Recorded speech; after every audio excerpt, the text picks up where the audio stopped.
This is Robert Harper with Virginia Farm Bureau's Grain Division. Glad to bring you the Merchandiser Minute for Friday, October 25th, 2019. Congratulations to those of you who got a lot of well-needed moisture since Sunday of this week. And I know a few of y'all have been busy in the field this week with cover crops and with small grain and trying to work some beans in around the moisture. But congratulations on a good week.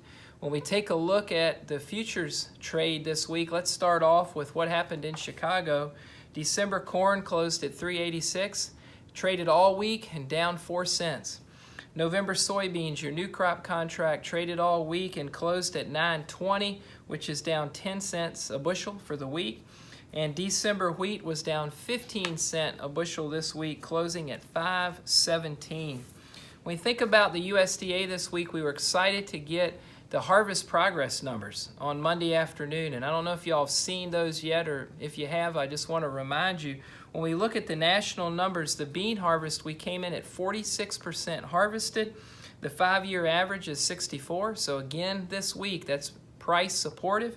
When we look at corn harvest, we came into the week at 30% harvested, and the 5-year average is 47%. Again, price supportive. Those numbers were a little bit behind what the trade was expecting for this week.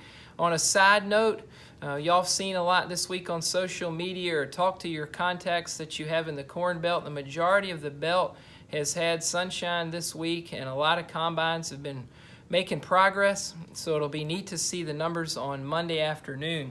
When we think about Virginia-centric numbers, bean harvest was at 41% as of Monday here in Virginia. The 5-year average is 21%.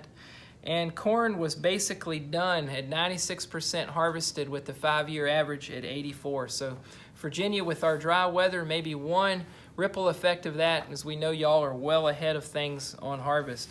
When we look at the export inspections report on Monday, those numbers came in completely as expected by the trade for corn, wheat, and beans. No surprises.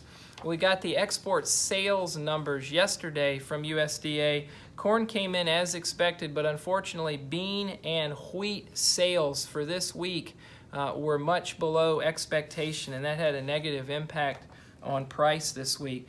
And really, I guess a word we would say around here, we've talked a lot about it, is a lackluster trade week. It was like the speculator has spent the majority of the week looking for a story. We know we just didn't have the president tweeting about agriculture this week in a significant way. We didn't have a whole lot of news about trade and how that trade relates to tariffs this week.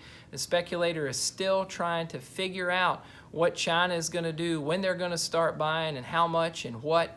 We also have still seeing dry conditions in Argentina. Some moisture did come into Brazil. Y'all have been following that weather down there from the outside looking in. There is some planting progress going on, but they're still behind in South America due to dry conditions. So watch that in the coming week as we move forward. And remember, the big thing next week, November soybean futures will have first notice day, and those of you that have basis contracts with beans, you know you have to get out of those. You either have to price them or roll them by Wednesday of next week, and it's going to really impact how that November bean contracts trade. So please give us a call if we can help you to talk about corn basis. Keep your eye on the wheat futures and let us know if we can help you. This is Robert at Virginia Farm Bureau's Grain Division.